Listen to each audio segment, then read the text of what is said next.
Sometimes the most extraordinary moments begin with the simplest human connections. Sometimes a child's innocent trust can reveal truths that adults spend years trying to hide. And sometimes, what appears to be a case of mistaken identity becomes the key that unlocks a mystery that will change multiple lives forever. Before we jump back in, tell us where you're tuning in from, and if this story touches you, make sure you're subscribed, because tomorrow I've saved something extra special for you. The autumn sun cast long shadows across Riverside Avenue in the small town of Millbrook, where secrets had a way of staying buried beneath layers of polite conversation and carefully maintained appearances. It was the kind of place where everyone knew their neighbors by name, where children still played in front yards without fear, and where a man could build a quiet reputation simply by showing up every day and doing honest work. Henry Scott had been that kind of man for the past 18 months. Ever since he'd arrived in Millbrook with nothing but a toolbox, a worn-out pickup truck, and a determination to start over. He'd rented the old Brennan garage on the edge of town, a modest building that had been abandoned for years before he breathed life back into it. The locals had been skeptical at first. Single men who appeared out of nowhere with mysterious pasts didn't usually stay long in small towns like theirs. But Henry had proven them wrong through the simple act of consistency. Every morning at 7 sharp, he unlocked the garage doors and began his day. By evening, another neighbor's car was running smoothly. Another family's transportation worries had been solved. Another small problem had been fixed with patient hands and honest pricing. He didn't talk much about where he'd come from or why he'd chosen Millbrook, but his work spoke for itself. Quality repairs at fair prices, delivered with a quiet professionalism that earned trust without demanding attention. The townspeople of Millbrook had grown to appreciate Henry's steady presence. Martha Caldwell brought her ancient sedan every few months, always leaving with a smile and homemade cookies for Henry. The Peterson family trusted him with their farm equipment, knowing he'd never charge them for more than what actually needed fixing. Even the teenagers, initially suspicious of the newcomer, had begun hanging around the garage after school, drawn by Henry's patient willingness to explain how engines worked and his never-ending supply of cold sodas from the vintage machine he'd restored. But if the adults of Millbrook had accepted Henry as a welcome addition to their community, it was the children who truly embraced him. There was something about his gentle manner, his careful way of listening to their questions, his ability to treat their curiosity with the same respect he showed adult customers. Kids would wander into the garage, fascinated by the tools and machinery, and Henry would take time to show them how carburetors worked or why oil needed changing, always making sure they stayed safely away from dangerous equipment while satisfying their natural desire to understand the world around them. It was this quality that made what happened on that crisp October afternoon so shocking to everyone who witnessed it. Henry had been working on a particularly stubborn transmission, his coveralls stained with honest grease, his concentration focused entirely on the mechanical puzzle before him. The garage bay doors were open to catch the last warm breeze of the season, and the sounds of Millbrook's quiet afternoon life drifted in from the street beyond. He didn't notice the sleek black sedan that pulled up across the street, its tinted windows reflecting the autumn sunlight.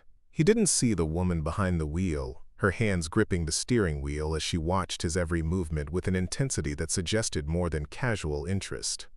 He was completely unaware that he was being observed, studied, evaluated by someone whose presence in Millbrook was far from coincidental.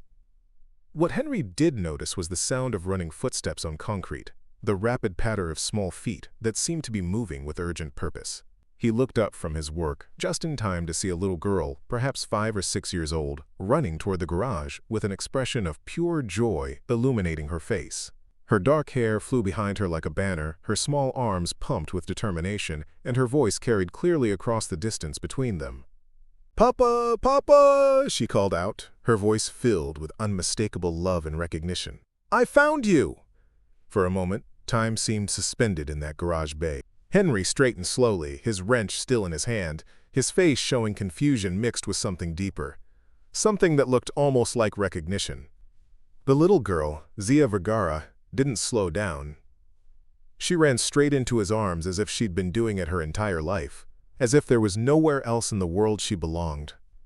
The embrace that followed would be witnessed by 3 passing neighbors, 2 delivery drivers, and the mysterious woman in the black sedan whose hands were now shaking as she reached for her phone. What they saw didn't make sense according to everything they knew about Henry Scott. He was single, childless, a man who'd never mentioned family or personal connections. Yet here was this little girl, calling him Papa with absolute certainty, hugging him with the fierce love that only children can express. But the real shock wasn't just in Zia's joyful recognition or Henry's stunned reaction. It wasn't even in the way he automatically wrapped his arms around her, as if his body remembered something his mind was still processing. The real shock was in what happened next, in the chain of revelations that this innocent moment would trigger, in the secrets that would unravel, and in the truth that would emerge about who Henry Scott really was, and why a little girl named Zia had been searching for him across 3 states and 2 years of separation. What the witnesses to this moment couldn't have known was that they were watching the culmination of a desperate search, the resolution of a mystery that had torn apart a family, and the beginning of a transformation that would expose lies, reveal hidden identities, and prove that sometimes the most important truths are the ones we're most afraid to face. Before we discover what happens when the woman in the black sedan finally steps out of her car, before we learn why Henry's face went pale the moment he heard Zia's voice, and before we understand how a simple case of a child finding her father could shock an entire community, let us know where you're watching from in the comments below, because what unfolds next will challenge everything you think you know about family, identity, and the lengths people will go to protect the ones they love. Preparing and narrating this story took us a lot of time, so if you are enjoying it, subscribe to our channel. It means a lot to us. Now back to the story. The alarm clock beside Henry Scott's narrow bed buzzed at 5:30 a.m. every morning, just as it had for the past 18 months since he'd arrived in Millbrook. He'd bought the cheapest digital clock he could find at Walmart, but it had never failed him. Reliability was something Henry valued above all else, perhaps because so much of his life had been built on things that weren't reliable at all. His apartment sat above Rosemary's Diner on the corner of Main and Oak Street, a cramped 2-room space that smelled perpetually of bacon grease and coffee from the restaurant below. The rent was affordable, the location was convenient, and most importantly, Rosemary Martinez had been willing to rent to a man with no credit history, no references, and a story that didn't quite add up. She'd taken one look at his calloused hands in quiet desperation and decided that sometimes you help people because it's the right thing to do, not because it makes financial sense. Henry's morning routine was as precise as clockwork. Shower in the tiny bathroom where the hot water lasted exactly 4 minutes. Instant coffee and toast at the small table he'd built himself from scrap wood found behind the garage. Check the weather on his ancient smartphone, the same device he'd carried for 3 years, because replacing it felt like an unnecessary luxury. Then the walk down Main Street to Brennan's garage, breathing in the crisp morning air of a town that still felt foreign despite 18 months of calling it home. The garage itself told the story of a man trying to build something permanent from the ruins of whatever he'd left behind. Every tool had been purchased second-hand, but maintained with obsessive care. The workbenches were organized with military precision, each wrench and screwdriver in its designated place.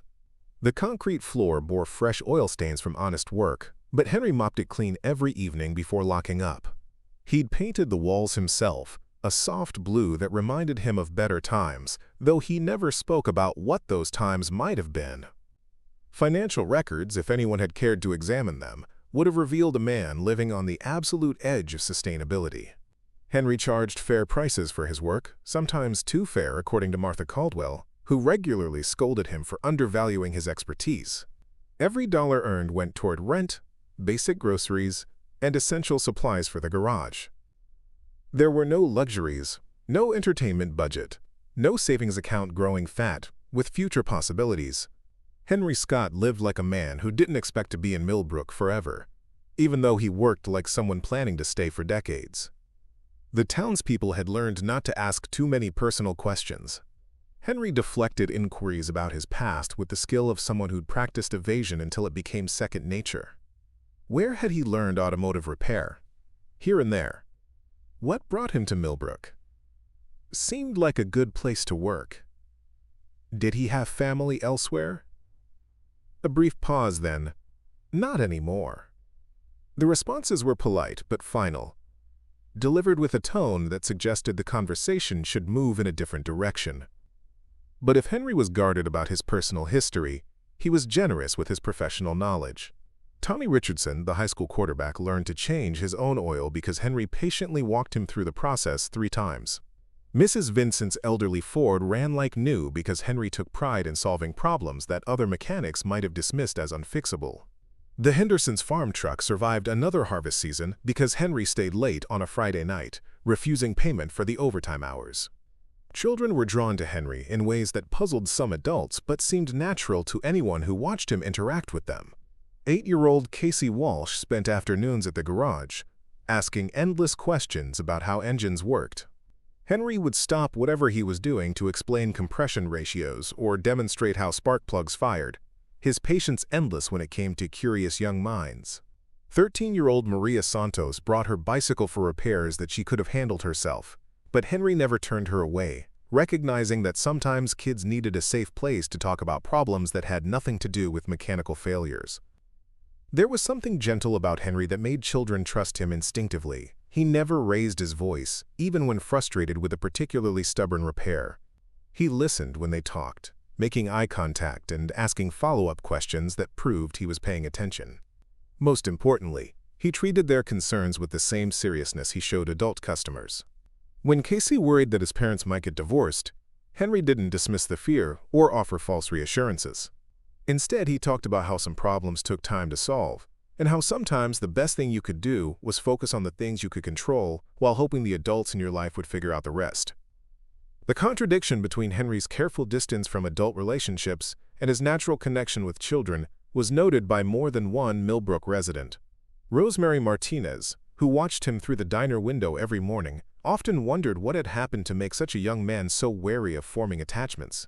Pastor Williams, who tried unsuccessfully to invite Henry to Sunday services, saw something haunted in his eyes that suggested loss rather than indifference. Even Dr. Patricia Hayes, the town's only physician, noticed how Henry's face would change when children were around, softening in ways that made him look years younger and infinitely sadder. The truth was that Henry Scott had built his life in Millbrook like a man in witness protection, even though no federal marshals were involved in his careful anonymity. Every interaction was calculated to maintain distance while appearing friendly. Every relationship was managed to provide help without revealing vulnerability. Every day was structured to focus on immediate problems rather than long-term planning, because long-term planning required hope, and hope was a luxury Henry couldn't afford. Usurer Hilave wowed. His small apartment contained exactly 3 personal items that couldn't be explained by practical necessity. A wooden music box that played Brahms' Lullaby when opened, though Henry never wound it up. A child's drawing of a house with 2 stick figures standing in front, signed Love Z in crayon letters. And a photograph, kept in a drawer beside his bed, of a man who looked exactly like Henry holding a baby girl with dark eyes and an enormous smile. These items were Henry's only connection to the life he'd lived before Millbrook, the only evidence that he'd once been someone different than the quiet mechanic who'd made a place for himself in their small community. They were also the reason he'd chosen Millbrook specifically, the reason he'd searched for a town where children felt safe enough to ride bicycles alone and ask strangers about mechanical repairs.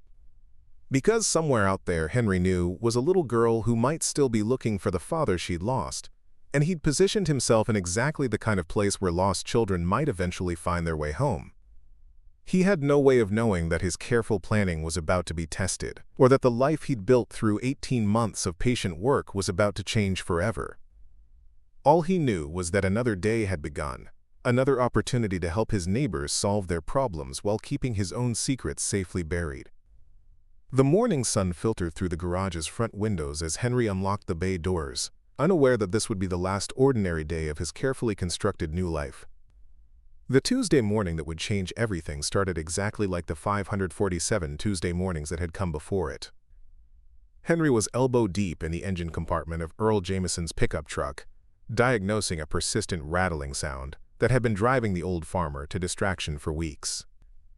The October air carried the scent of burning leaves and the promise of an early winter, filtering through the open garage bay doors, along with the distant sounds of Millbrook waking up to another ordinary day.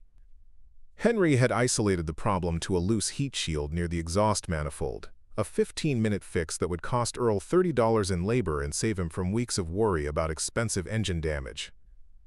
It was exactly the kind of straightforward repair that Henry found satisfying, a clear problem with a simple solution that would leave everyone involved feeling good about the transaction.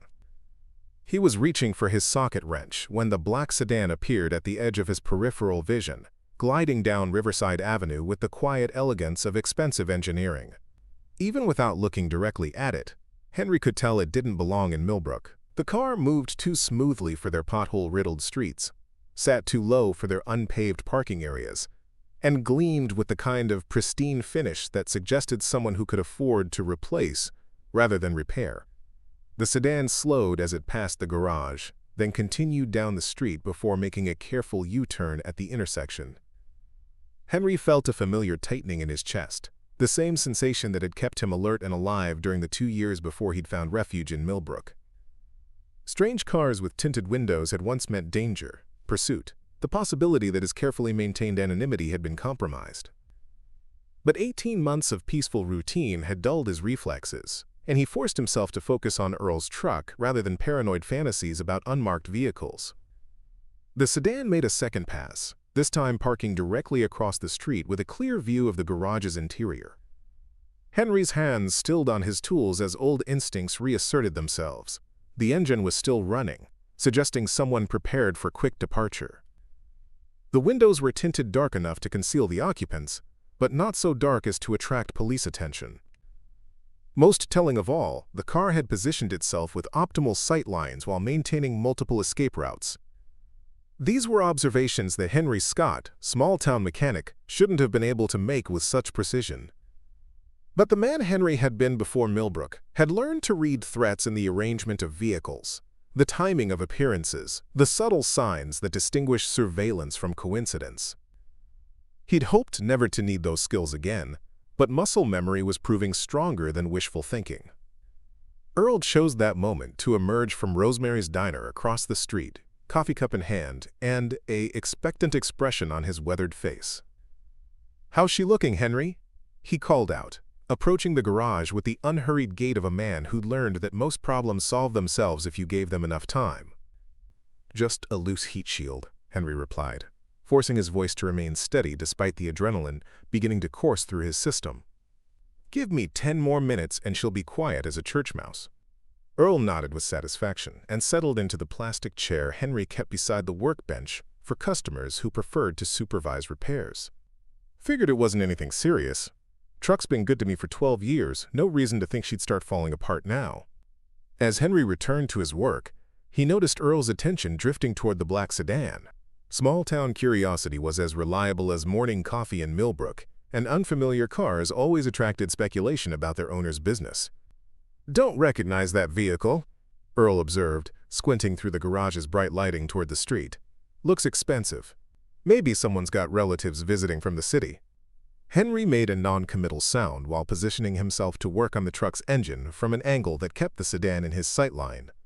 The car had been there for nearly 15 minutes now, engine running, no signs of movement from inside.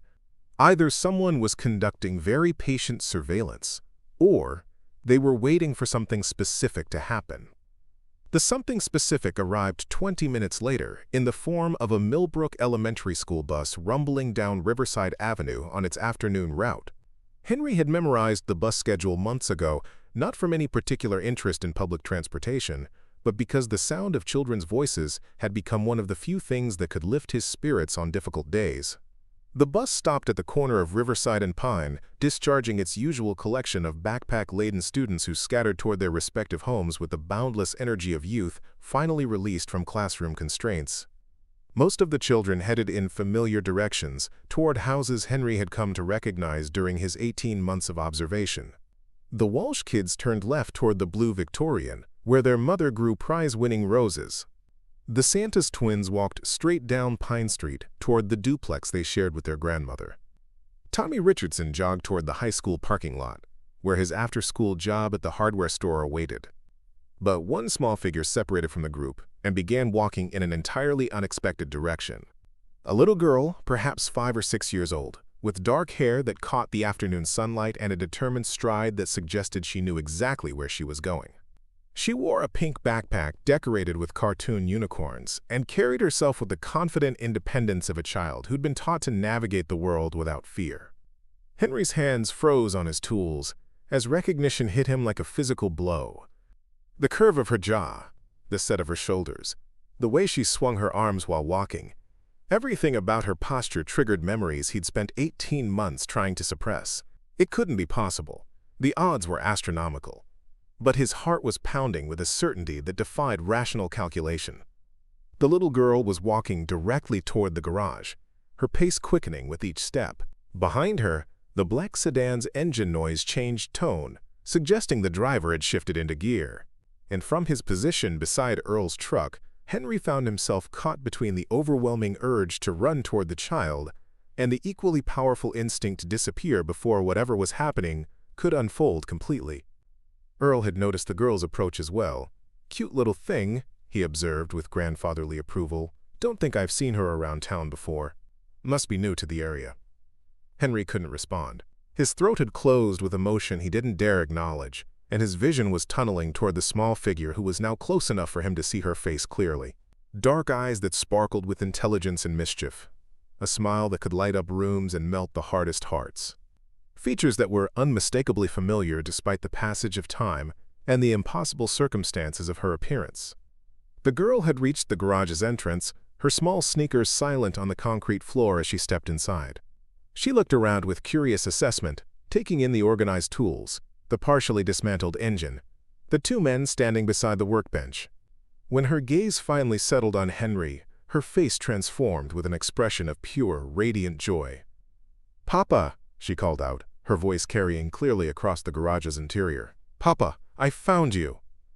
And then she was running, her backpack bouncing with each step, her arms outstretched, her face shining with the kind of unconditional love that only children could express with such complete abandon. Henry dropped his wrench, the metal tool clattering against the concrete floor as his carefully constructed world began to crumble around him. Earl's coffee cup hit the ground a second later, sending a splash of brown liquid across Henry's work boots. Outside, the black sedan's engine revved once before settling into the idle pattern of someone prepared to wait as long as necessary. Time slowed to a crawl as the little girl who couldn't possibly be there launched herself into the arms of the man who'd spent 18 months believing he'd never see her again. The collision of small body against larger one should have sent them both stumbling backward. Instead, Henry's arms closed around Zia with the automatic precision of muscle memory, catching her mid-leap and lifting her off the ground in one fluid motion. For a heartbeat that lasted an eternity, they stood frozen in an embrace that felt both impossible and inevitable, the kind of reunion that defied logic while satisfying something deeper than rational thought. Henry's face, normally composed and carefully neutral, cracked open with raw emotion. 18 months of disciplined control evaporated as he buried his face in Zia's dark hair, breathing in the familiar scent of strawberry shampoo and childhood innocence. His shoulders shook with the effort of containing feelings that threatened to overwhelm him completely. When he finally spoke, his voice was barely above a whisper, thick with tears he'd forbidden himself to shed for too long. "Zia," he breathed against her hair. "My little star, how did you find me?"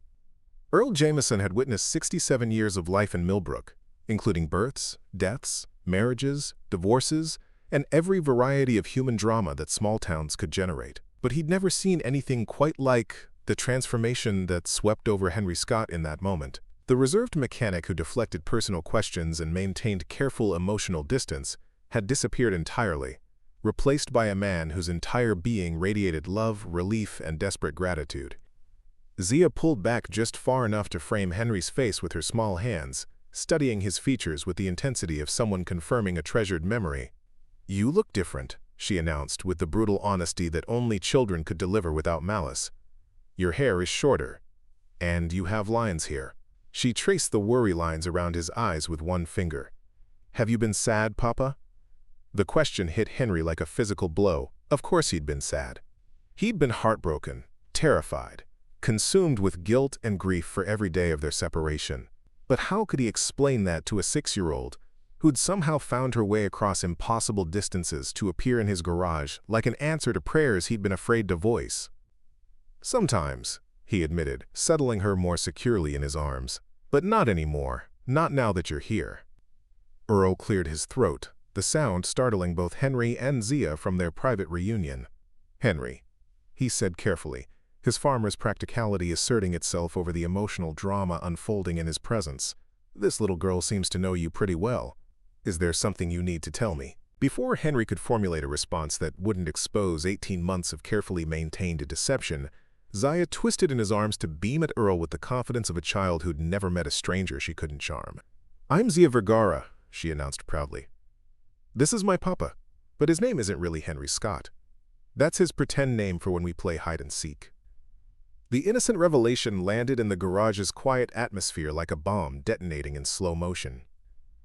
Earl's weathered face cycled through confusion, realization, and something approaching betrayal as the implications of Zia's words sank in. Henry felt the careful edifice of his Millbrook identity beginning to crumble. Each word from Zia's mouth another crack in the foundation he'd spent 18 months building. "Hide and seek," Earl repeated slowly, his tone suggesting he was beginning to understand that the game Zia described wasn't the innocent childhood activity her words implied. Henry's mind raced through possible explanations, damage control strategies, ways to contain the revelation before it spread throughout Millbrook's efficient gossip network. But Zia was already continuing her cheerful exposition, oblivious to the adult complications her honesty was creating. "We've been playing for a really long time," she explained to Earl, with the patience of someone educating a particularly slow adult. "Papa had to hide because of the bad people who wanted to hurt us. But I got really good at finding hiding places, so I practiced and practiced until I could find him anywhere." Earl's expression shifted from confusion to concern, as Zia's innocent words painted a picture of danger, pursuit, and a father desperate enough to assume a false identity to protect his child. The older man's eyes moved between Henry's stricken face and Zia's bright smile, processing information that recontextualized 18 months of careful observation. "Bad people?" Earl asked gently, his grandfatherly instincts overriding his shock at discovering that his trusted mechanic had been living under an assumed name. Zia nodded solemnly, her expression growing serious for the first time since her arrival. "They wanted to take me away from Papa because they said he wasn't good enough to be my daddy. But that's silly because Papa is the best daddy in the whole world. He reads me stories, and fixes my toys when they break, and makes the best pancakes ever." Henry felt his heart breaking and healing simultaneously as Zia's words revealed the innocent perspective from which she'd experienced their separation. To her, their ordeal had been an extended game of hide and seek, a test of her detective skills rather than a desperate flight from legal proceedings that threatened to tear their family apart permanently. "Zia," Henry said carefully, setting her down but keeping his hands on her shoulders, "how did you get here? Where's—" He stopped himself before finishing the question, unwilling to shatter Zia's joy by mentioning the woman who'd been fighting him for custody since Zia's mother's death 2 years earlier. "Aunt Miranda brought me," Zia replied, gesturing toward the garage's entrance. "She's been helping me look for you. She said you might be somewhere like this because you always liked fixing things when you were sad." Henry's blood turned to ice as his worst fears materialized. Miranda Blackwell wasn't Zia's aunt in any biological sense. But she'd been Elizabeth's best friend since college, and had appointed herself Zia's guardian after the accident. More importantly, she was a family court attorney with the resources and determination to wage legal warfare against a grieving father whose parenting skills she'd deemed inadequate. The black sedan across the street suddenly made perfect sense. Miranda hadn't brought Zia here for a heartwarming reunion. She'd brought her as bait, using the child's love for her father to flush him out of hiding and into the open, where legal documents could be served and custody arrangements could be enforced.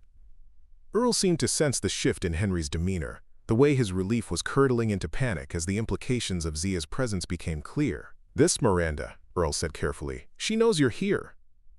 Before Henry could answer, a car door slammed shut across the street. Through the garage's open bay, they could see a tall woman in an expensive charcoal suit stepping out of the black sedan. Her blonde hair was pulled back in a severe bun, her posture radiated professional authority, and her expression suggested someone prepared for battle. Zia followed their gaze and waved enthusiastically. There's Aunt Miranda! She promised we could have ice cream after I found you, Papa. Can we all go together? Henry's throat closed with emotion as he realized that his 18 months of careful hiding were about to end. Not in the violent confrontation he'd feared, but in something potentially more devastating. A legal reckoning that would determine whether he was worthy of being the father that Zia believed him to be. Miranda Blackwell was crossing the street now, her heels clicking against the asphalt with military precision. In her left hand, she carried a leather briefcase that undoubtedly contained court documents. In her right, she held a smartphone, probably already dialing the number for local law enforcement. "Papa?" Zia asked, her voice suddenly uncertain, as she sensed the tension radiating from the adults around her. "Is everything okay? You look scared again." Henry knelt down to Zia's eye level, his hands gentle on her shoulders as he tried to find words that would prepare her for what was coming, without destroying her innocent faith in happy endings. Behind him, Earl Jameson stood silent witness to a reunion that was about to become something much more complicated than a game of hide-and-seek finally ending. Miranda Blackwell's heels clicked against the garage's concrete floor with the measured cadence of someone accustomed to making entrances that commanded attention. Her charcoal suit was perfectly tailored, her makeup flawless despite the long drive from Sacramento, and her expression carried the confident authority of a woman who'd built her career on winning battles that others considered unwinnable. But as she approached the small group clustered around Earl's pickup truck, something flickered across her features that Henry recognized with surprise. Uncertainty. "Hello, David," she said, her voice carrying the crisp precision of courtroom advocacy, despite the informal setting. The use of his real name hit Henry like a slap, shattering any remaining hope that this encounter might somehow remain contained within Millbrook's boundaries. Zia looked up at Henry with sudden confusion. "Papa, why did Aunt Miranda call you David? Is that another pretend name?" Before Henry could formulate an answer that wouldn't confuse her further, Miranda stepped forward with the kind of practiced smile she probably used to put child witnesses at ease during custody hearings. "Your daddy has lots of names, sweetheart. David is his real name, the one his mommy and daddy gave him when he was born." "David Marcus Crawford," Henry said quietly, the words feeling strange after 18 months of responding to Henry Scott. "That's who I really am, Zia." Earl Jameson had been listening to this exchange with the careful attention of a man trying to process information that challenged everything he thought he knew about his friend and neighbor. "So Henry Scott doesn't exist at all?" he asked, his tone more curious than accusatory. "Henry Scott exists," David replied, his hand still resting protectively on Zia's shoulder. "He's the man who fixed your truck every month for 18 months, who helped Casey Walsh understand how carburetors work, who never overcharged anyone in this town for honest work. Henry Scott is real, he's just not complete." Miranda's expression softened slightly at David's words, though she maintained her professional composure. "David, we need to talk. There have been developments in the custody case, new information that changes things significantly." "What kind of developments?" David asked, though his tone suggested he wasn't sure he wanted the answer. Instead of responding immediately, Miranda looked pointedly at Earl, then at Zia, who was following their conversation with the intense concentration of a child trying to decode adult complications.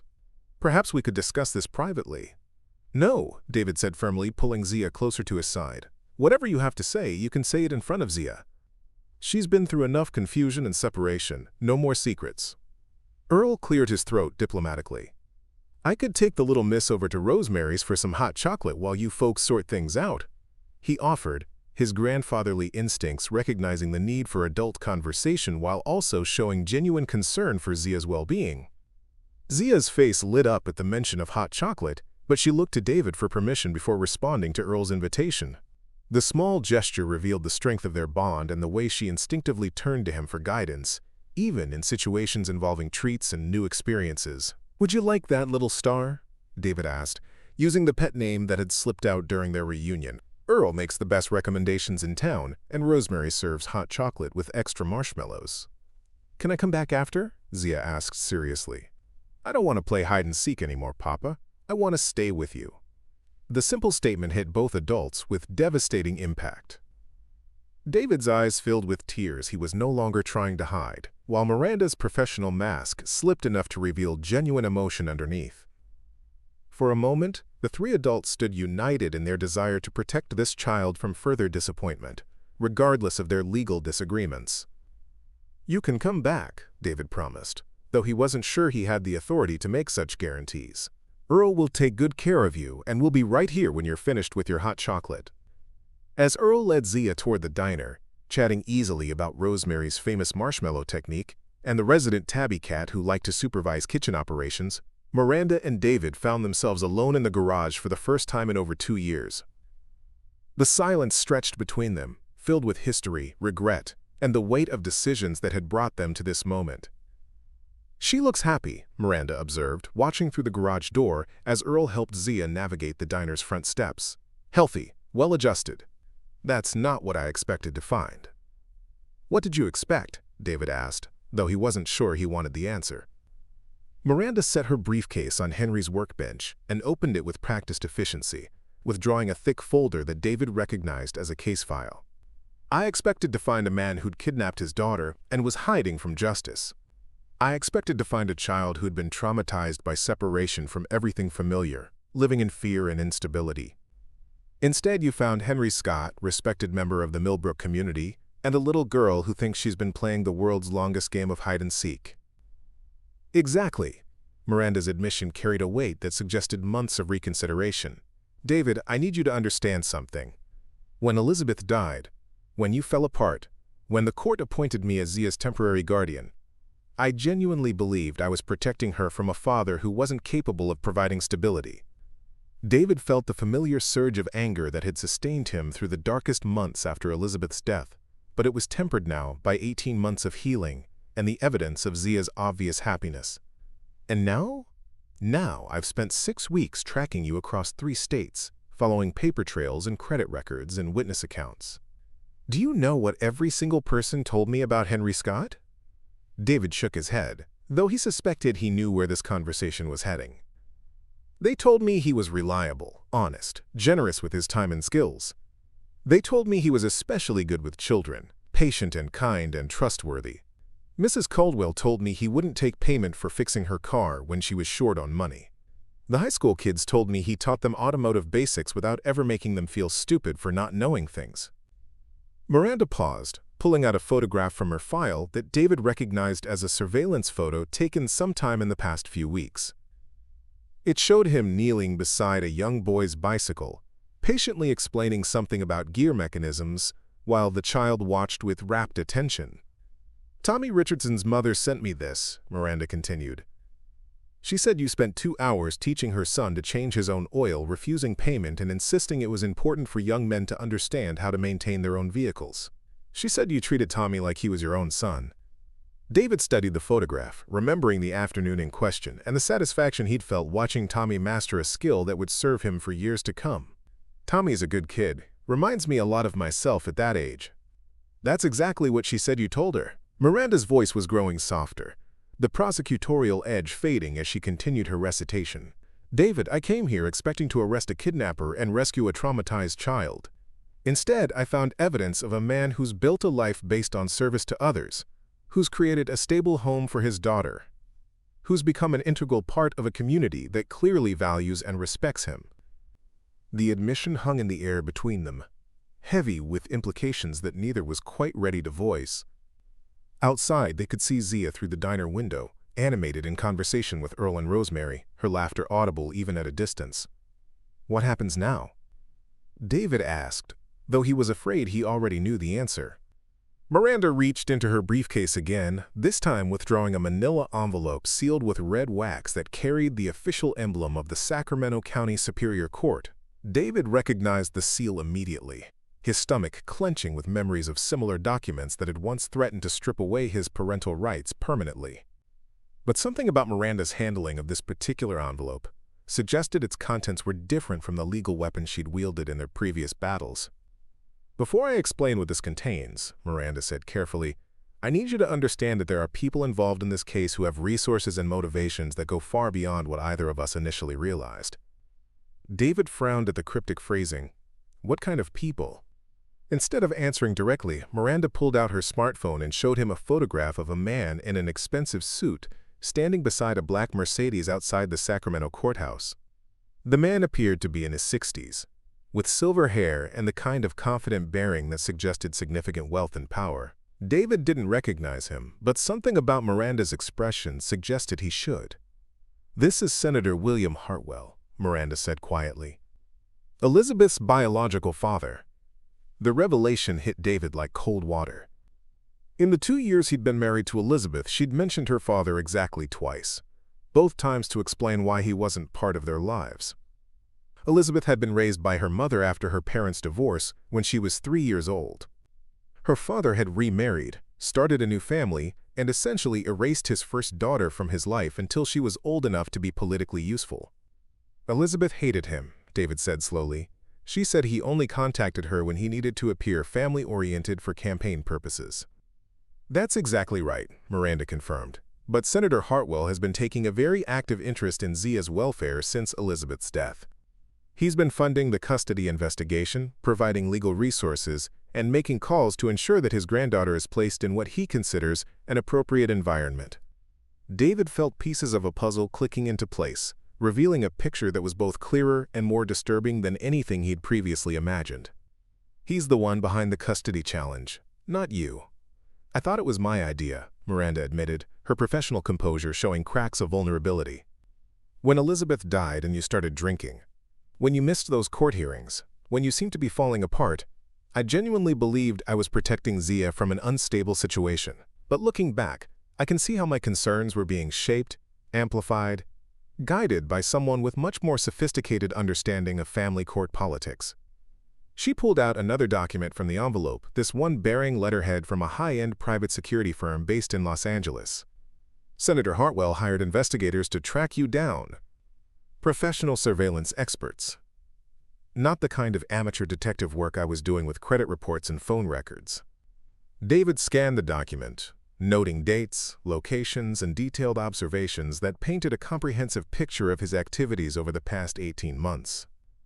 The investigators had been thorough, documenting everything from his daily routines to his interactions with Millbrook residents. But what struck him most was the tone of their reports, which read more like character assessments than surveillance logs. "They've been watching me this whole time?" David asked, though the answer was obvious from the documentation in his hands. "For the past 4 months," Miranda confirmed. "But here's what's interesting, David. These reports don't paint the picture of an unstable parent that Hartwell was expecting. They describe a man who's created a stable life, contributed to his community, and maintained consistent employment, despite challenging circumstances." David continued reading, noting specific incidents that the investigators had observed and recorded. There was the afternoon he'd spent teaching Casey Walsh to change a tire after the boy's bicycle accident. The evening he'd worked late to fix Mrs. Patterson's car without charging overtime because she needed it for a medical appointment the next morning. The Saturday he'd volunteered to help repair the playground equipment at Millbrook Elementary School. "Why are you showing me this?" David asked, though he was beginning to suspect the answer. Miranda's expression grew more complex, mixing professional obligation with personal conviction. "Because Senator Hartwell's reaction to these reports wasn't what anyone expected.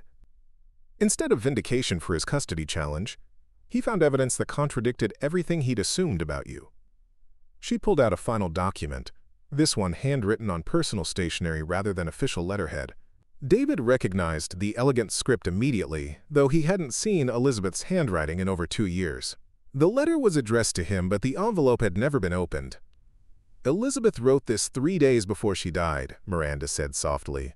"It was in her personal effects, but somehow it got mixed in with legal documents and wasn't discovered until last week, when Senator Hartwell's attorneys were reviewing the case file." David's hands trembled as he accepted the letter, Elizabeth's final words to him preserved in blue ink on cream-colored paper. He'd thought he'd said goodbye to her in the hospital, holding her hand as machines monitored her failing vital signs. The idea that she'd left him a message, something private and personal meant only for him, was almost too emotionally overwhelming to process. "Should I read this now?" he asked, his voice barely above a whisper. "That's your choice," Miranda replied. "But David, I need you to know that this letter changes everything about the custody case. It contains information that Senator Hartwell didn't want revealed. Admissions about Elizabeth's relationship with her father that cast his motivations in a very different light." Before David could respond, the diner door opened and Zia emerged with Earl, her face bright with the satisfaction of hot chocolate and adult conversation. She waved enthusiastically toward the garage, clearly eager to rejoin the adults and continue what she still believed was a happy reunion rather than a complex legal negotiation. "Papa," she called out, skipping across the street with Earl following at a more measured pace. "Rosemary says you fix her delivery truck sometimes, and Earl says you taught Tommy Richardson to change oil all by himself." David quickly folded Elizabeth's letter and slipped it into his shirt pocket, unwilling to process its contents in front of Zia. Whatever revelations it contained would have to wait until he could find privacy and emotional space to absorb information that might change everything about their situation. "Did you have good hot chocolate?" David asked, kneeling down to Zia's level as she approached. "The best," Zia announced, then lowered her voice conspiratorially.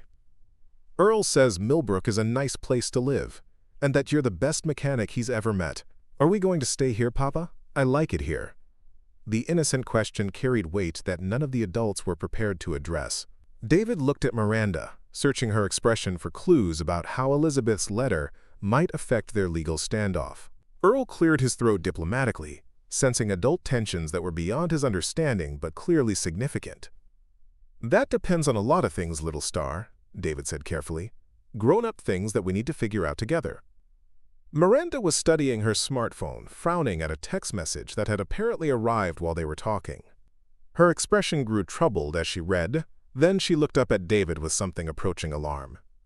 "We have a problem," she said quietly. "Senator Hartwell just landed at the regional airport. He's driving here personally, and he's not coming alone."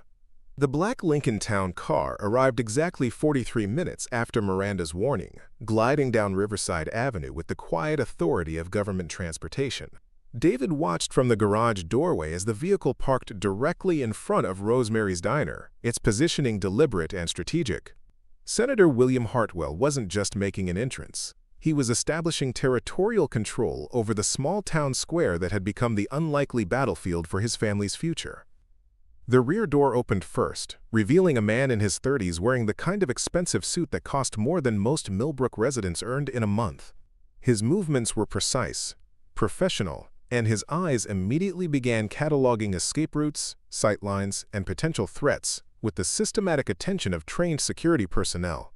A second man emerged from the passenger seat, older but equally alert, his hand resting casually near what David suspected was a concealed weapon. Senator Hartwell himself stepped out last, his silver hair perfectly styled, despite the long flight from Sacramento. At 64, he carried himself with the commanding presence that had sustained a 30-year political career built on careful image management and strategic alliance building. His charcoal suit was impeccable, his American flag lapel pin perfectly positioned, and his expression carried the confident authority of a man accustomed to having his decisions implemented without question. "Stay close to me," David whispered to Zia, who was watching the newcomers with curious interest rather than fear. She didn't understand the significance of their arrival, couldn't recognize the threat they represented to the fragile peace she'd found in Millbrook. Earl Jameson positioned himself slightly behind David, his farmer's instincts recognizing danger even if he didn't understand its source. "These the folks you were worried about?" he asked quietly. Before David could respond, Senator Hartwell began walking toward the garage with measured steps that suggested a man comfortable with making dramatic gestures. His security detail flanked him at precise distances, their positioning professional enough to provide protection while appearing casual to civilian observers. But David had learned to read such arrangements during his own dealings with federal investigators, and he recognized the careful choreography of people prepared for confrontation. "Mr. Crawford," Senator Hartwell called out when he was still 20 feet away, his voice carrying the practiced projection of someone accustomed to addressing large audiences. "I believe it's time we had a proper conversation about my granddaughter's welfare." Zia looked up at David with sudden confusion. "Granddaughter? Papa, I don't have a grandfather. Mama said he didn't want to know us." The innocent statement landed like artillery fire in the charged atmosphere between the two men. Senator Hartwell's confident expression flickered momentarily, revealing something that might have been hurt or shame before his political mask reasserted itself. David felt a surge of protective anger at seeing Zia forced to confront family complications she was too young to understand. "Your mama was mistaken about many things," Senator Hartwell said, his tone attempting warmth but achieving only condescension. "I've been very concerned about you since she passed away. I want to make sure you're being properly cared for." Miranda stepped forward, her legal training asserting itself despite the emotional complexity of the situation. "Senator, we've been discussing the custody arrangements. There have been significant developments that we need to review before making any decisions about Zia's placement." "Miss Blackwell?" the senator replied with the kind of dismissive politeness politicians use to signal that subordinates were exceeding their authority. "I appreciate your efforts on behalf of my granddaughter, but I'm prepared to take direct responsibility for her welfare from this point forward." David felt ice forming in his stomach as the implications of Hartwell's words became clear. This wasn't a negotiation about custody arrangements or legal guardianship. This was a declaration of intent to remove Zia from his care permanently, backed by the kind of political and financial resources that could overwhelm any resistance a small-town mechanic might attempt. "You can't just take her," David said, his voice steady despite the fear coursing through his system. "I'm her father. I have legal rights." Senator Hartwell's expression hardened with the cold calculation that had made him one of Sacramento's most effective political operators. "Mr. Crawford, you're a fugitive who kidnapped my granddaughter and has been hiding from federal authorities for 18 months. Your legal rights are considerably more limited than you seem to believe."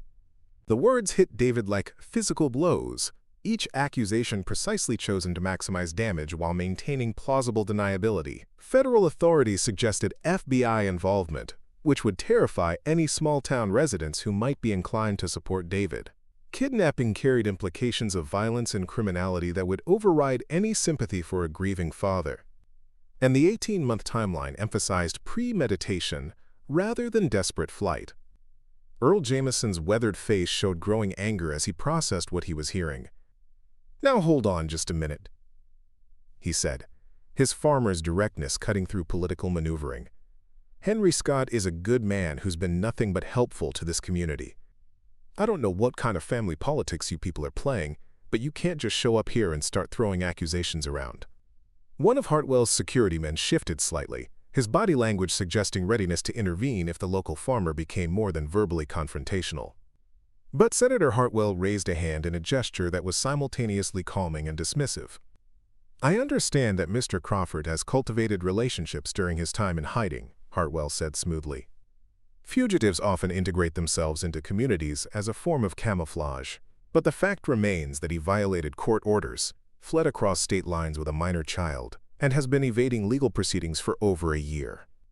Zia had been listening to this exchange with growing distress, her 6-year-old mind struggling to process accusations against the father she adored. "Papa isn't bad," she said, her voice small but determined. "He takes care of me and fixes things for people and reads me stories every night." Senator Hartwell's expression softened as he looked at his granddaughter, though David suspected the emotion was calculated rather than genuine.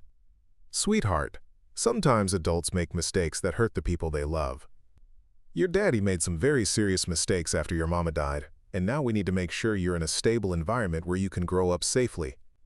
"I am safe," Zia insisted, moving closer to David's side. "Papa keeps me safe.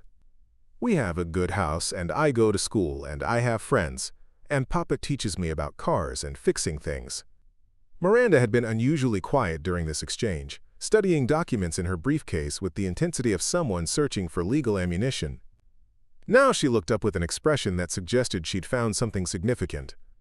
"Senator," she said carefully, "before we proceed with any custody modifications, I believe you should review this letter from Elizabeth. It was discovered in her personal effects last week, and it contains information that significantly impacts the legal framework of this case." Senator Hartwell's confident demeanor shifted subtly, revealing the first crack in his political armor. "What kind of information?" Miranda held up the sealed envelope that David recognized as Elizabeth's final letter. "Information about your relationship with your daughter, your motivations for seeking custody, and Elizabeth's specific wishes regarding Zia's upbringing in the event of her death." The silence that followed was pregnant with implications that none of the adults were prepared to voice in front of Zia. But David could see calculation flickering behind Senator Hartwell's eyes, political instincts warring with whatever personal motivations had driven him to this confrontation.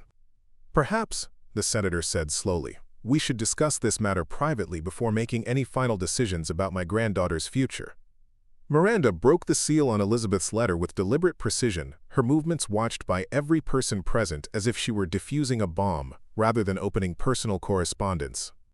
The wax crumbled away to reveal an envelope addressed in Elizabeth's distinctive handwriting. For David, to be opened only if something happens to me.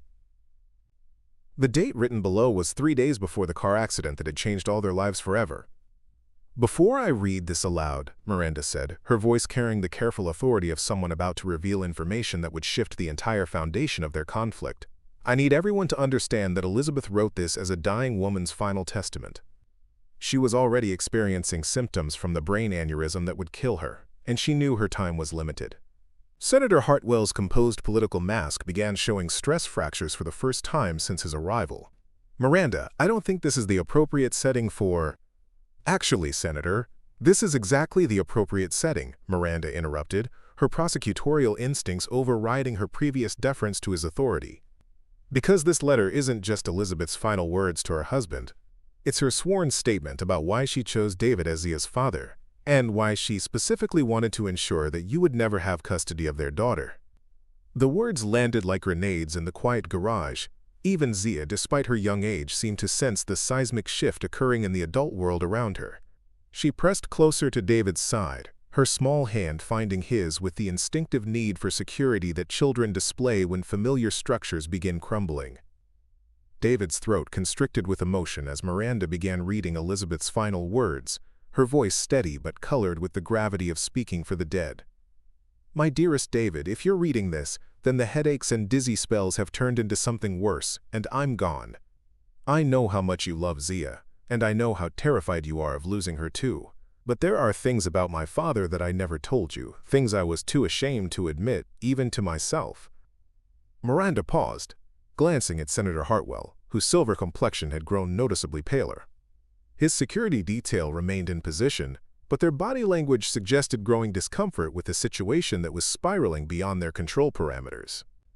"Senator William Hartwell contacted me exactly 3 times during my adult life," Miranda continued reading. "Once when I graduated law school, because having a lawyer daughter would enhance his family values campaign image. Once when I got engaged to David, because he wanted to ensure my husband wouldn't embarrass him politically. And once when I was pregnant with Zia, when he offered to pay for an abortion because an illegitimate grandchild would complicate his re-election messaging." Earl Jamison's face flushed with anger at this revelation, while David felt his own fury building at the casual cruelty Elizabeth had endured from her own father. But Miranda wasn't finished reading. "He never sent birthday cards, never called on holidays, never showed any interest in Zia's existence until his campaign advisor suggested that being a devoted grandfather might humanize his public image. David, if something happens to me, please understand that my father's sudden interest in custody has nothing to do with love for Zia and everything to do with political calculation." Senator Hartwell's security chief stepped forward slightly, his hand moving toward his jacket, in a gesture that suggested readiness to end this public humiliation through more direct means. But Earl Jamison moved simultaneously, positioning himself between the security man and the group around Miranda, his farmer's strength and lifetime of hard work evident in his aggressive stance. "You'll let the lady finish reading," Earl said quietly, his tone carrying the kind of authority that came from decades of dealing with difficult situations without backing down. Miranda's voice grew stronger as she continued Elizabeth's testimony. "But there's something else, David. Something I discovered 3 months ago that I'd been afraid to tell you. My father didn't just abandon me after the divorce. He had my mother investigated by private detectives, looking for evidence he could use to limit her custody rights and reduce his alimony payments. When I was 8 years old, he used fabricated reports about my mother's mental health to convince a judge that I should live with him instead." The revelation hit David like physical force. Elizabeth had never spoken about her childhood living with her father, always deflecting questions about that period of her life. Now he understood why those memories had been too painful to share. "I lived in his house for 6 years," Miranda read, "but I was never his daughter. I was a political prop, trotted out for campaign photos and family events when it served his purposes, then ignored and dismissed when I interfered with his agenda. He controlled everything. My clothes, my friends, my activities, even my college applications. Not because he loved me, but because I was an extension of his public image." Ease. Senator Hartwell finally found his voice, though it carried none of his earlier confidence. That's enough. These are private family matters that have no bearing on. They have everything to do with this custody case, Miranda snapped, her patience finally exhausted. Because Elizabeth's letter doesn't end there. She specifically addresses what should happen to Zia if you ever tried to claim custody. The garage fell completely silent except for the distant sound of afternoon traffic on Main Street. Even Zia seemed to understand that something monumentally important was being revealed, though the adult complexities were beyond her comprehension. Miranda's voice dropped to a whisper as she read Elizabeth's final, devastating words. David, if my father ever tries to take Zia away from you, please show this letter to any judge who will listen. I hereby swear, as a licensed attorney and as Zia's mother, that Senator William Hartwell is psychologically and emotionally unfit to have custody of any child. He destroyed my childhood through manipulation and control, and I will not allow him to do the same to my daughter. Zia belongs with you, David. You are the only father she has ever known, and you are the only parent who has ever loved her unconditionally. The letter concluded with Elizabeth's signature and a notarized seal, making it a legally binding sworn statement rather than simple personal correspondence. Senator Hartwell's carefully constructed case for custody had just been demolished by his own daughter's testimony from beyond the grave. But the most shocking revelation was yet to come. Miranda reached into her briefcase one final time, withdrawing a thick legal document that she handed directly to Senator Hartwell. "This is a copy of Elizabeth's will," she said, her voice now carrying the authority of someone who had been building toward this moment for weeks. "The will that was filed with Sacramento County Probate Court yesterday morning. The will that names David Crawford as Zia's sole legal guardian and specifically disinherits you from any claim to custody or visitation rights." Senator Hartwell's hand shook as he scanned the document, his political composure finally cracking completely. "This is impossible. Elizabeth died without a will." "I had my lawyers verify." "Elizabeth died without a will being found," Miranda corrected, "because she asked me to hold the original in my personal safe until such time as it became necessary to protect Zia's interests. Yesterday, when I realized how you had manipulated me into pursuing custody against David, I decided that time had come." The silence that followed was broken only by Zia's small voice asking the question that cut through all the legal complexity to the heart of what mattered. "Papa, does this mean we can stay together?" David knelt down to Zia's eye level, his hands gentle on her shoulders as he tried to find words that would answer her question without burdening her with the full weight of what had just been revealed. Around them, the adults stood frozen in the aftermath of Elizabeth's devastating testimony, each processing the implications of truths that had been hidden for too long. "Yes, little star," David said softly, his voice thick with emotion he no longer tried to hide. "We can stay together. We never have to be apart again." Zia's face lit up with pure joy, but her celebration was muted by the obvious tension still crackling between the adults. At 6 years old, she possessed the intuitive wisdom to understand that grown-up problems weren't solved simply by reading letters, no matter how important those letters might be. Senator Hartwell stood motionless, Elizabeth's will trembling in his hands as he struggled to process the complete collapse of his carefully constructed narrative. For 30 years, he'd built his political career on the ability to control information, manage perceptions, and manipulate legal frameworks to achieve desired outcomes. But his daughter's posthumous testimony had stripped away every advantage he'd possessed, leaving him exposed as exactly the kind of man Elizabeth had described in her final letter. "This doesn't change anything," he said finally, though his voice lacked the commanding authority he'd displayed upon arrival. Elizabeth was dying when she wrote this. She was emotional, possibly not thinking clearly. No court would. "Senator," Miranda interrupted, her tone carrying the cold precision of a prosecutor who'd found the perfect case for conviction. Elizabeth was a licensed attorney with 15 years of family law experience. She knew exactly what legal weight her statements would carry, and she structured this documentation specifically to withstand any challenges you might mount. Earl Jameson had been listening to this exchange with growing disgust, his farmer's sense of right and wrong offended by what he was witnessing.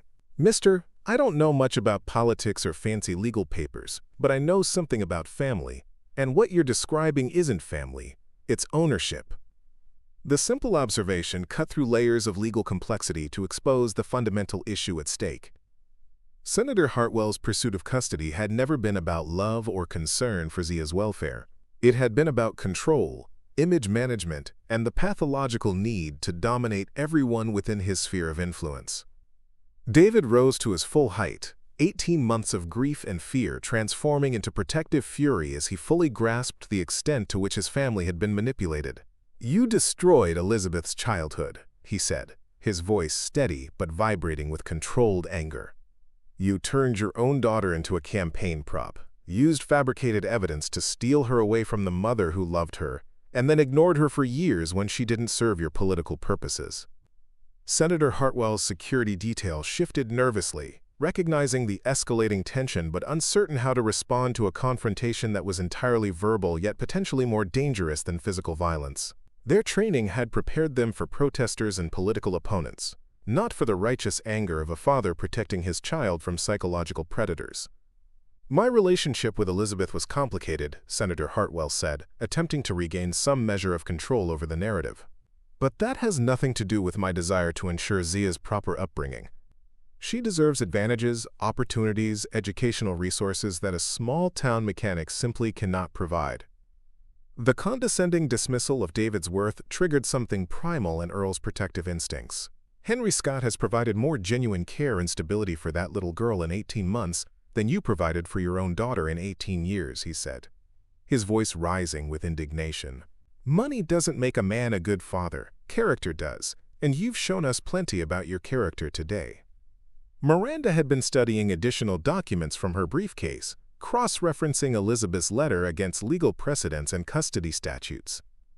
When she looked up, her expression carried the satisfaction of someone who'd found exactly the ammunition she needed. "Senator, there's something else you should know about Elizabeth's will," she said, her tone suggesting she'd saved the most devastating revelation for last. "She didn't just name David as Zia's guardian. She included specific instructions about what should happen if you ever attempted to interfere with their relationship." Senator Hartwell's face went ashen as Miranda withdrew another legal document, this one bearing the official seal of Elizabeth's former law firm. "This is a comprehensive restraining order petition, pre-signed and notarized, requiring only a judge's signature to become enforceable." Elizabeth anticipated exactly this scenario and prepared legal countermeasures accordingly. The document detailed Senator Hartwell's history of psychological manipulation, his pattern of using children as political tools, and his demonstrated willingness to fabricate evidence to achieve custody goals. More damaging still, it included sworn statements from 3 of Elizabeth's childhood friends who'd witnessed the emotional abuse she'd endured while living in her father's house. "She spent 2 years building this case against you," Miranda continued, her voice growing stronger as she realized the full scope of Elizabeth's planning. "Every time you contacted her about Zia, every conversation about potential visitation, every suggestion that you might seek custody, she documented it all. She knew you would eventually try to use her death as an opportunity to claim control over her daughter, and she prepared accordingly." Zia had been listening to this adult conversation with growing confusion and distress. The joyful reunion she'd imagined was turning into something complicated and frightening, filled with accusations and anger that she couldn't fully understand. Finally, her 6-year-old patience reached its limit. "Stop fighting," she said, her small voice carrying surprising authority. "Mama wouldn't want everyone to be angry and mean to each other. She always said families should love each other, not hurt each other." The innocent observation silenced every adult present, forcing them to confront the reality that their legal and emotional warfare was being conducted in front of the very child they all claimed to want to protect. Senator Hartwell looked at his granddaughter for the first time since arriving, really seeing her rather than viewing her as an asset to be acquired or a problem to be managed. What he saw was a little girl who possessed her mother's intelligent eyes and her father's gentle nature, a child who'd somehow maintained her capacity for love and trust despite being caught in the middle of adult conflicts that threatened to tear her world apart. For just a moment, his political calculations faltered as genuine emotion flickered across his features. "Zia," he said quietly, his voice carrying none of its earlier commanding authority, "I know this is confusing, sweetheart. The grown-ups are trying to figure out what's best for you." "I already know what's best for me," Zia replied with the absolute certainty that only children could muster. "I want to stay with Papa. He reads me stories and teaches me about fixing things and makes sure I eat vegetables even when I don't want to. He takes care of me because he loves me, not because he has to." The simple declaration exposed the fundamental difference between David's relationship with Zia and Senator Hartwell's approach to family. David's love was unconditional, demonstrated through daily acts of care and attention. Senator Hartwell's interest was transactional, motivated by political considerations rather than genuine affection. Miranda closed her briefcase with finality, having presented all the evidence necessary to resolve the custody dispute permanently in David's favor. Senator, I think it's time for you to make a choice. You can continue fighting a legal battle you cannot win, traumatizing your granddaughter in the process, or you can accept that Elizabeth made her wishes clear and step aside with whatever dignity you have remaining. The silence that followed was heavy with the weight of decisions that would reshape multiple lives, depending on whether Senator Hartwell could find enough humanity within his political calculations to do what was right for the child who should have mattered more than any campaign consideration. Senator Hartwell stood in the garage for nearly 3 full minutes, his silver hair catching the afternoon light streaming through the bay doors while his entire political worldview crumbled around him. His security detail maintained their positions, but their body language had shifted from protective readiness to uncomfortable observation of a man grappling with the complete failure of everything he'd believed about power, control, and family relationships. When he finally spoke, his voice carried none of the commanding authority that had sustained his political career for 3 decades. Miranda, I need to speak with you privately. There are arrangements that need to be discussed. Miranda's expression remained professionally skeptical, but she nodded toward the small office area behind the main garage bay. David, would you mind if we used your office for a few minutes? This concerns Zia's future, and I think you should be present for any conversations about her welfare. Earl had been watching this entire drama unfold with the careful attention of someone who understood that he was witnessing something historically significant for his small community. I'll keep an eye on the little miss while you folks sort things out, he offered, settling into the plastic chair beside his truck. Zia, would you like to help me check the oil level in my pickup? I could use someone with small hands to reach the dipstick. Zia's face brightened at the prospect of being useful, her natural curiosity overriding the lingering tension from the adult confrontation. Can I really help, Mr. Earl? Papa taught me about checking oil, but I've never done it on a real truck before. Of course you can help, sweetheart. Your papa's trained you well, and old trucks like mine need all the expert attention they can get. As Zia eagerly followed Earl toward his vehicle, chattering about the proper techniques David had taught her for automotive maintenance, the 3 adults moved into the cramped office space that had served as David's administrative headquarters for 18 months. Senator Hartwell remained standing while David and Miranda took the 2 available chairs, creating a dynamic that suggested the senator was preparing to make some kind of formal presentation. Huntrip, before I say anything else, Senator Hartwell began, his tone carrying the measured cadence of someone who'd spent years crafting careful political statements. I need you both to understand that my actions regarding Zia were motivated by genuine concern for her welfare, even if my methods were misguided.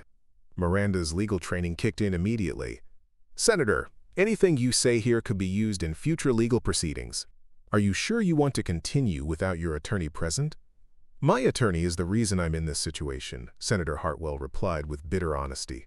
He advised me to pursue custody based on David's disappearance, without investigating the underlying circumstances that caused that disappearance. He failed to discover Elizabeth's will, failed to locate her final letter, and failed to advise me about the legal implications of my own history with my daughter. David studied the older man's face, searching for signs of genuine remorse versus political calculation. 30 years of public service had taught Senator Hartwell to project whatever emotions served his immediate purposes, but the defeat in his posture suggested something deeper than strategic repositioning. What kind of arrangements did you want to discuss? David asked, though he suspected he wasn't going to like the answer. Senator Hartwell reached into his suit jacket and withdrew a leather portfolio that he placed on David's small desk. Elizabeth's will designates you as Zia's legal guardian, but it doesn't address the practical challenges of raising a child on a mechanic's salary. There are educational opportunities, healthcare considerations, future planning requirements that will require substantial financial resources. Miranda's expression sharpened with suspicion. Are you offering to buy your way into Zia's life after everything we've just discussed? I'm offering to establish a trust fund that will ensure Zia has access to the best possible education, healthcare, and future opportunities, Senator Hartwell clarified. David would maintain complete legal and practical custody, But Zia would have financial security that extends far beyond what a small-town garage can provide. David felt his stomach tightening as he recognized the sophisticated nature of this new approach. Unable to win custody through legal manipulation, Senator Hartwell was attempting to establish influence through economic leverage. The offer was seductive precisely because it addressed real concerns about Zia's future that had kept David awake during countless nights over the past 18 months. "How much money are we talking about?" David asked reluctantly. Senator Hartwell opened the portfolio to reveal documents that had clearly been prepared by expensive legal and financial advisors. $2 million, invested in conservative instruments that would generate approximately $150,000 annually for Zia's expenses. Education, healthcare, extracurricular activities, college tuition, graduate school if she chooses, seed money for starting her own business or family someday. The numbers were staggering, representing more money than David could earn in a lifetime of automotive repair. For Zia, it would mean private schools, elite universities, and opportunities that extended far beyond anything Millbrook could offer. But it would also mean permanent connection to a grandfather whose love came with strings attached, and whose generosity served his own psychological needs rather than her genuine welfare. "And in exchange?" Miranda asked, her prosecutorial instincts recognizing that such generosity never came without conditions. "Reasonable visitation rights, holiday dinners, summer vacations, the opportunity to develop a genuine relationship with my granddaughter under appropriate supervision, and David's agreement to relocate somewhere with better educational and cultural opportunities than this small town can provide." There it was, David realized. The real agenda beneath the generous offer. Senator Hartwell couldn't accept that his granddaughter might thrive in a working-class environment that contradicted everything he believed about success and social mobility. He was willing to provide financial security, but only if David agreed to transform himself and Zia into the kind of family that would reflect appropriately on the senator's image and values. "You want us to leave Millbrook?" David said, understanding the full implications of the proposal. "I want Zia to have access to opportunities that extend beyond automotive repair and small-town limitations," Senator Hartwell replied, his tone suggesting that he genuinely believed he was offering salvation rather than manipulation. "Private schools, cultural experiences, exposure to ambitious peers who will challenge her intellectually and socially." Miranda had been studying the financial documents with professional skepticism, noting details that revealed the true nature of the arrangement. These trust fund provisions include oversight requirements that would give you substantial influence over how the money is spent. David would need your approval for major decisions about Zia's education, healthcare, and even living arrangements. "Standard fiduciary protections," Senator Hartwell said dismissively. "The money comes with responsibilities to ensure it's used appropriately for Zia's benefit." "Your definition of appropriate," David observed. "Your vision of what Zia's life should look like. Your control over our family's future, exercised through financial leverage instead of legal authority." For the first time since entering the office, Senator Hartwell's composed mask slipped to reveal genuine frustration. "David, I'm offering to solve every financial worry you've ever had about raising Zia. College tuition, medical expenses, opportunities that could set her up for extraordinary success in life. How is that manipulation rather than generosity?" "Because it's not really about Zia," David replied quietly. "This is about you needing to believe that your way of life is superior to ours. You can't accept that your granddaughter might be happier growing up in a place where people know her name, where she can learn practical skills alongside academic subjects, where success is measured by how well you treat your neighbors rather than how much money you accumulate." The silence that followed was broken by Zia's delighted laughter drifting in from the garage bay, where she was apparently having great success helping Earl with his truck maintenance. The sound of her genuine happiness provided a counterpoint to the adult complexities being negotiated just a few feet away. "She's thriving here," Miranda observed, her legal objectivity giving way to human recognition of what was actually best for the child at the center of their dispute. "Whatever else we might debate about educational opportunities or financial security, there's no question that Zia is happy, healthy, and emotionally secure in the life David has built for her." Senator Hartwell listened to his granddaughter's laughter for a long moment, perhaps hearing echoes of the joy that Elizabeth had possessed before his own controlling nature had damaged their relationship beyond repair. When he spoke again, his voice carried a vulnerability that had been entirely absent from his earlier political pronouncements. "I failed Elizabeth completely as a father.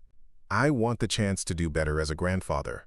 David looked out through the office window at Zia, who was now completely absorbed in helping Earl check the transmission fluid levels on his pickup truck. Her small face was scrunched in concentration as she carefully inserted the dipstick, following Earl's patient instructions with the same meticulous attention to detail that David had taught her during their months together in Millbrook. Watching her natural curiosity and growing confidence, David felt the final piece of his decision fall into place.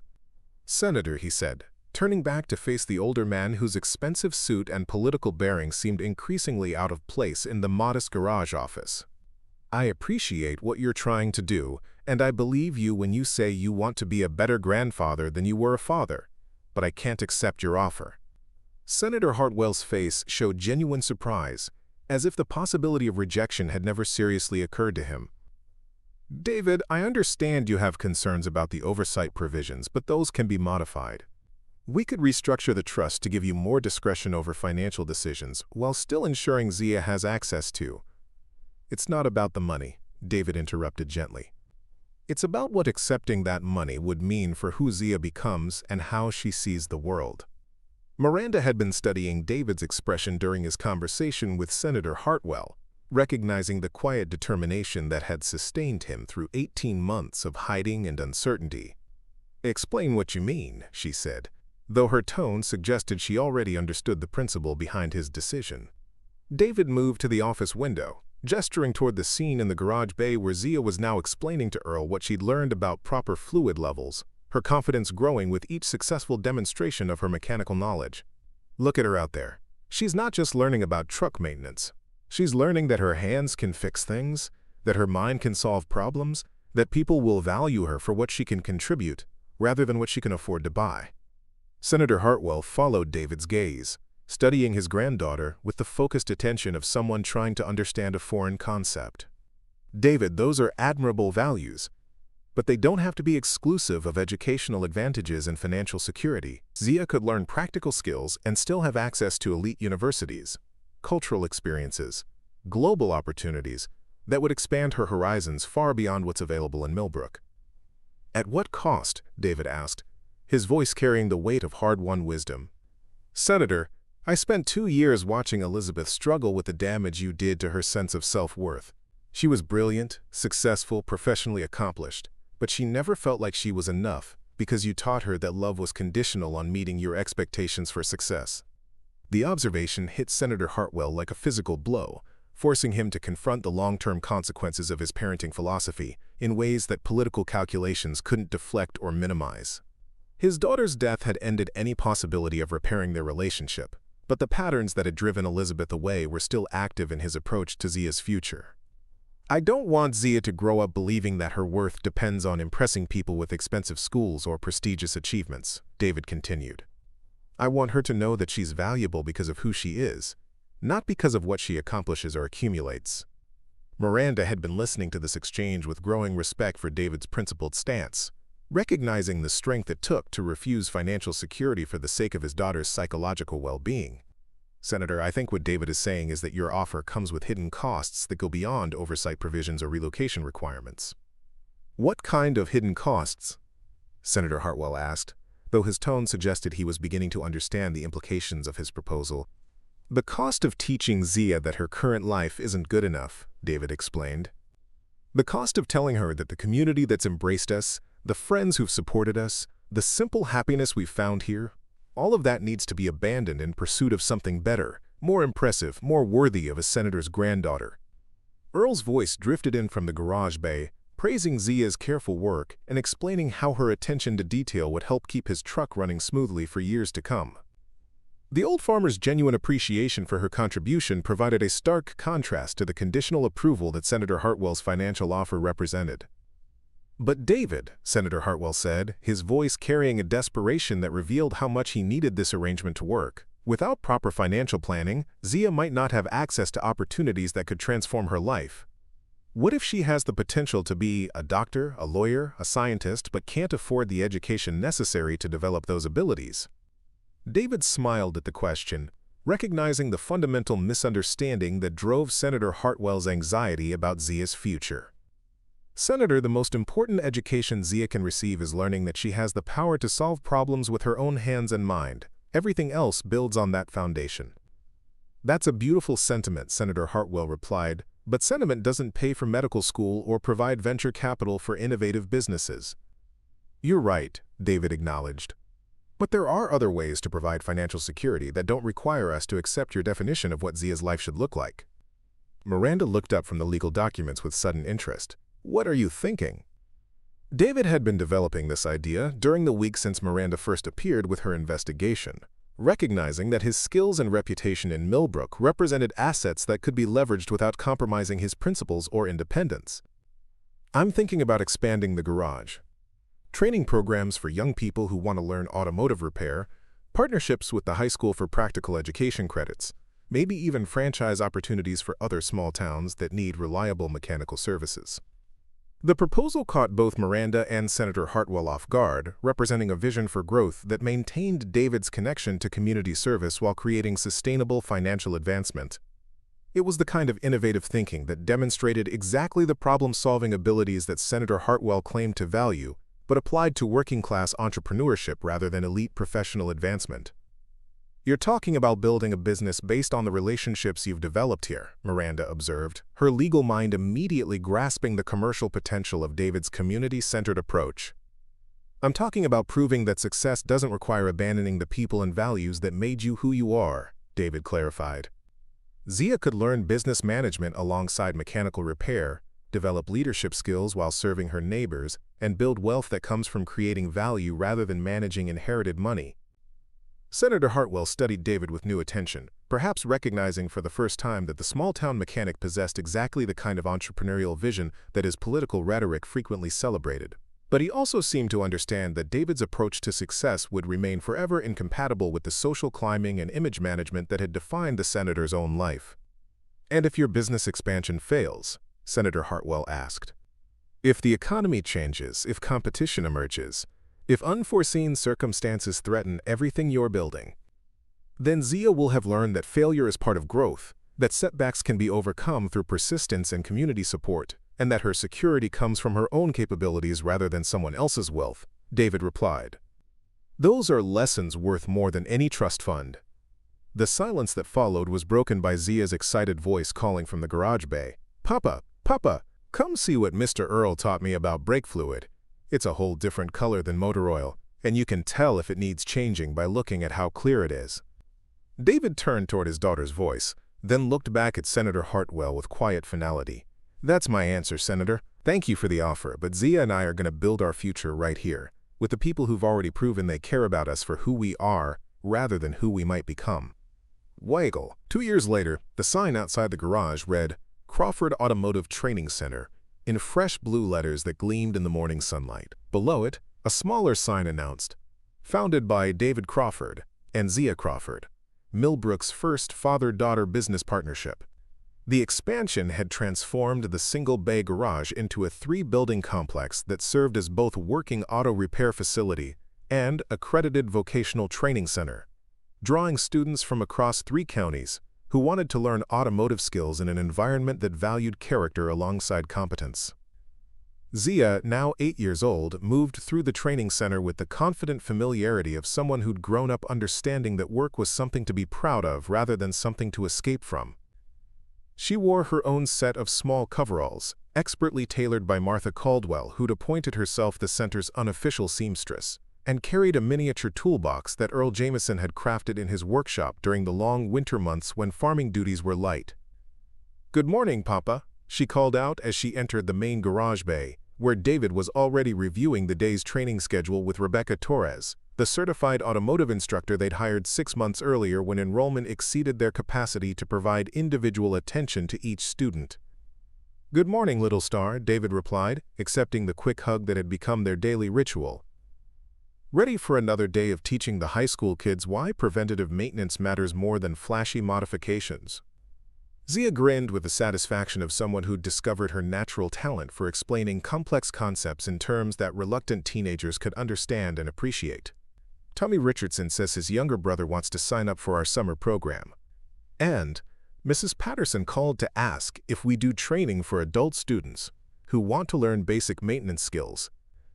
Rebecca looked up from her paperwork with the kind of smile that had become common among the center's staff, the expression of people who'd found work that aligned perfectly with their values and abilities.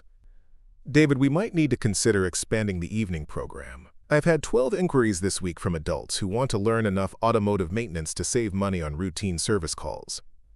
The success of Crawford Automotive Training Center had exceeded everyone's expectations, including David's most optimistic projections during those early planning sessions with Miranda 2 years earlier. What had begun as a simple expansion of his garage services had evolved into something approaching a social movement, demonstrating that vocational education could be both practical and inspiring when delivered with genuine respect for students' potential. The morning's first class included 6 high school students earning vocational credits, 3 adult learners seeking career transitions, and 2 military veterans using their educational benefits to prepare for civilian employment in automotive services. Zia moved among them with the easy confidence of someone who'd been helping people understand mechanical principles since she was old enough to hold a wrench properly. "Miss Zia," called out Marcus Webb, a 17-year-old whose initial skepticism about learning from an 8-year-old had transformed into genuine respect for her teaching abilities, "can you show me again how to check for vacuum leaks? I think I found the problem with my dad's truck, but I want to make sure I'm diagnosing it correctly." Zia's face lit up with the joy of someone who'd discovered that sharing knowledge was even more satisfying than acquiring it. "Of course, Marcus. Remember, the sound changes when you find the leak, and you have to listen carefully to hear the difference." David watched this interaction with the deep satisfaction of someone who'd made exactly the right choice for his daughter's development. Zia wasn't just learning academic subjects through homeschooling supplemented by online resources that Miranda had helped them establish. She was developing leadership skills, communication abilities, and the kind of practical confidence that came from solving real problems alongside people who valued her contributions. The success of the training center had attracted attention from sources David never could have anticipated. The Department of Labor had featured their program in a report about innovative approaches to vocational education. 3 other small towns had inquired about establishing similar centers based on their model. A documentary filmmaker was scheduled to arrive next month to capture their story for a national television program about entrepreneurship in rural communities. But perhaps the most unexpected development had been the gradual transformation of Senator William Hartwell from adversary to cautious supporter of their work. 6 months after David's rejection of the trust fund offer, the senator had quietly established a scholarship program that provided tools and educational materials for students who couldn't afford the center's fees. He'd done it through Miranda's law firm rather than directly, maintaining the distance that David had requested, while finding a way to contribute to Zia's world without attempting to control it. The scholarship recipients included Casey Walsh, whose natural mechanical aptitude had flourished under David's mentorship, and 3 young women from neighboring towns whose families had initially been skeptical about daughters pursuing automotive careers.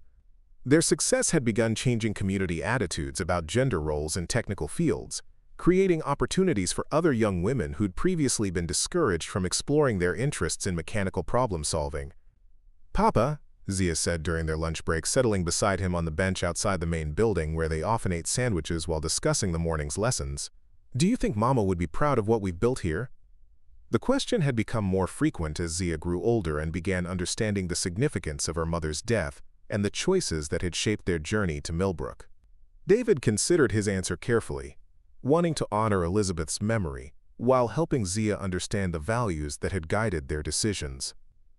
"I think Mama would be amazed by what you've accomplished," David said, wrapping his arm around his daughter's shoulders. "She always believed that the most important education comes from understanding how to help other people solve their problems. Everything we've built here is based on that principle." Earl Jameson approached from the parking area, moving with the careful gait of someone whose arthritis was bothering him more frequently these days. At 71, he'd become the center's unofficial grandfather figure, volunteering his time to help with administrative tasks and serving as a mentor for older students who appreciated his decades of practical experience. "David," Earl said, settling onto the bench beside them with a satisfied sigh, "I just got off the phone with the county supervisor. They want to include our program in their economic development plan, maybe provide some grant funding to help with the expansion into adjacent counties." The recognition represented validation that their approach to education and community development was creating measurable economic impact beyond the individual success stories of their graduates. Local unemployment had dropped as young people found meaningful work close to home, rather than leaving for distant cities. Small businesses throughout the region were reporting improved reliability in their vehicle maintenance as more residents developed basic automotive competency. "Are we going to expand to other counties, Papa?" Zia asked, her question revealing the kind of strategic thinking that had impressed every adult who worked with her. "That depends on whether we can do it while maintaining the personal attention that makes our program special," David replied. "Growth is only valuable if it doesn't compromise the relationships that make the work meaningful." As afternoon classes began, David found himself reflecting on the journey that had brought them from desperate flight to purposeful enterprise. The 18 months he'd spent hiding in Millbrook had taught him that security came not from avoiding challenges, but from building relationships strong enough to withstand whatever difficulties might arise. The training center represented the culmination of those lessons, creating value for their community while providing Zia with the kind of education that no trust fund could purchase. EGAS. Senator Hartwell's black Lincoln appeared in the parking lot promptly at 4:30, just as afternoon classes were ending. His visits had become monthly occurrences, carefully scheduled to avoid disrupting the center's operations while allowing him supervised time with his granddaughter. The relationship remained formal and somewhat strained, but both David and Zia had begun to appreciate the older man's genuine efforts to support their work without attempting to control their choices. "Grandpa Bill!" Zia called out, running toward the car with enthusiasm that had grown gradually over the past year as trust slowly developed between them. "Wait until you see what I learned about hydraulic systems. I can explain how brake pressure works all the way from the pedal to the wheels." David watched his daughter embrace her grandfather, noting the careful way Senator Hartwell held her, as if he was still learning how to show affection without expecting performance in return. The transformation wasn't complete, might never be complete, but it represented genuine progress toward the kind of relationship Elizabeth would have wanted for her daughter. Sometimes the most powerful moments happened when everyone was watching, when simple acts of integrity created ripple effects that transformed entire communities. Sometimes a single decision to choose values over convenience could change hundreds of lives in ways that would echo across generations. And sometimes the greatest success came not from accepting what others offered, but from building something better with your own hands, your own vision, and the support of people who believed in your potential to create positive change in the world.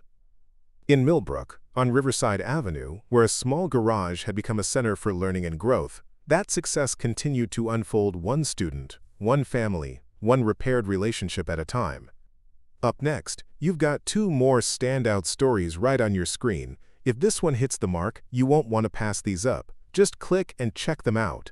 And don't forget to like, subscribe, and turn on the notification bell so you don't miss any upload from us.